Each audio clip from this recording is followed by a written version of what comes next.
SC/ST के development के जो फंड होता है वो SC/ST पे खर्च किया जाए, उस फंड को कहीं और डाइवर्ट न किया जाए। साथ ही मैं आभार व्यक्त करता हूं अपनी पार्टी की मुखिया आदरणीय बहन कुमारी मायावती जी का।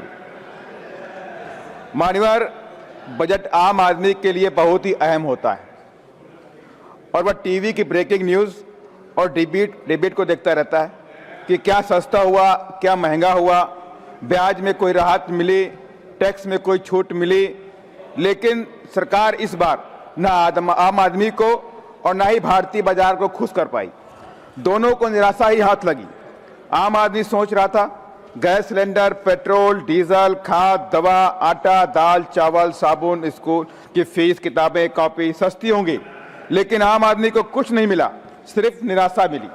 मानवीय ऐसा लग रहा था कि सरकार अब बजट के नाम पर सिर्फ फॉर्मेलिटी कर रही है। लगता है कि आम आदमी से सरकार का कोई सरोकार ही नहीं रहा। सरकार ने देश के पढ़े लिखे युवाओं को रोजगार के नाम पर बहुत छलने का काम किया।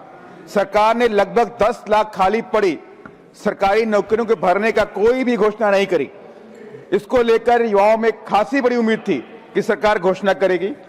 वही किसान भी इस बजट से निराश भी है और अब भयभीत भी है आफ्टर दिस अमेरिका डील।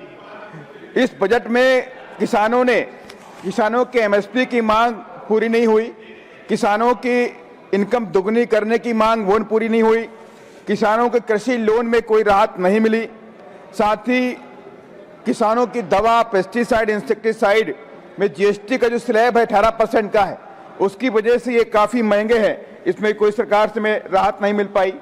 मान्यवर, सरकार ने 2047 में विकसित भारत का लक्ष्य रखा है, लेकिन उसको लेकर उस दिशा में गंभीरता से सरकार को शिक्षा और स्किल्ड इंडिया मिशन पर सॉलिड काम करने की जरूरत पड़ेगी। सरकार को यूनिवर्सिटी, कॉलेज, स्कूल के साथ साइंटिफिक रिवोल्यूशन की ओर काम करना होगा। साथ ही शिक्षा में गरीबों के बच्चों के साथ भेदभाव बंद करना होगा। गरीबों के लिए शिक्षा के अवसर और प्लेटफॉर्म बनाने होंगे। सरकार को अंधविश्वास, पाखंड के दायरे से निकलकर देश को शिक्षा और विज्ञान की तरफ लेकर जाना होगा। सरकार ने इस ओर कोई घोषणा नहीं की, जबकि देश के सरकारी स्कूल काफी पुराने हालत में है, जर्जर हालात में है। अभी आपने एक न्यूज़ हमने पढ़ा कि राजस्थान के झालावाड़ में स्कूल की छत गिरने से 7 बच्चों की मौत हो गई। सरकार ने कोई घोषणा नहीं करी कि हम देश के अंदर स्कूल बनाएंगे, नई बिल्डिंग बनाएंगे, लेकिन हाँ ये काम किया कि हॉस्टल बनाएंगे, गर्ल्स के लिए हॉस्टल बनाएंगे, एक स्वागत योग्य कदम है। लेकिन मैं चाहता हूं आपके माध्यम से सरकार यूनिवर्सिटी, डिग्री कॉलेज, स्कूल भी बनाने की घोषणा कर दें पॉपुलेशन के हिसाब से। मान्यवर, कि हमारी पॉपुलेशन कितनी है उसके हिसाब से, अकॉर्डिंग टू पॉपुलेशन। इसके साथ ही मान्यवर, विकसित देश में बनाने के लिए स्किल्ड वर्कर की जरूरत पड़ने वाली है, लेकिन स्किल्ड इंडिया मिशन तमाम खामियों की जैसे फेलोर सिद्ध हो रहा है, इसको भी वॉच करने की जरूरत है। इसके साथ ही विकसित भारत बनाने के लिए इंफ्रास्ट्रक्चर की भी जरूरत पड़ेगी, जिसके लिए सरकार ने ट्रेन कॉरिडोर, हाईवेज की घोषणा करी। ये एक स्वागत योग्य कदम है कि बिना बेहतर कनेक्टिविटी के हम आगे नहीं बढ़ सकते।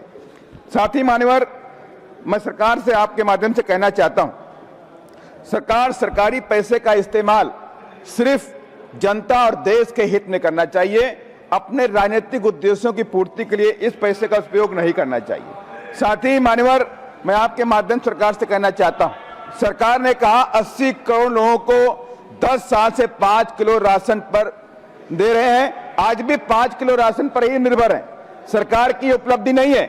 सरकार की उपलब्धि तब होती जब 80 करोड़ लोग, मान्यवर 1 मिनट चाहिए आपसे, मान्यवर 80 करोड़ लोग आपके प्रयासों से अपने पैरों पे खड़े हो जाते और आज इस देश के विकसित भारत में योगदान देते, तभी आपकी उपलब्धि बनती। मान्यवर, मैं आपके माध्यम से सरकार से कहना चाहता हूं, गरीबों के बच्चों की फीस 0 फीस पर एडमिशन दी जाए। अभी हाल में कई सारे प्रदेशों में देखने को मिला, IIT, IIM और MBBS में तमाम छात्रों ने पैसे कमी की वजह से एडमिशन नहीं ले पाए। बस मान्यवर, लास्ट में 2 मांगे मैं आपके माध्यम से कहना चाहता हूं। मान्यवर, आपके माध्यम सरकार से कहना चाहता हूं, SC/ST के डेवलपमेंट के जो फंड होता है वो SC/ST पे खर्च किया जाए, उस फंड को कहीं और डाइवर्ट न किया जाए। साथ ही मैं लखीमपुर खीरी से आता हूं मान्यवर, और मेरा क्षेत्र तराई क्षेत्र है और वहां बड़ी आबादी थारू जनजाति की भी रहती है। 30 लाख की आबादी लखीमपुर की है 30 लाख की बहराइच की है, 30 लाख की पीलीभीत की, लेकिन कोई भी विश्वविद्यालय वहां पर नहीं है, कोई भी केंद्रीय विश्वविद्यालय नहीं है। आपके माध्यम से मैं सरकार से मांग करता हूं कि लखीमपुर के अंदर एक केंद्रीय विश्वविद्यालय देने का काम करें। धन्यवाद। जय भीम, जय भारत।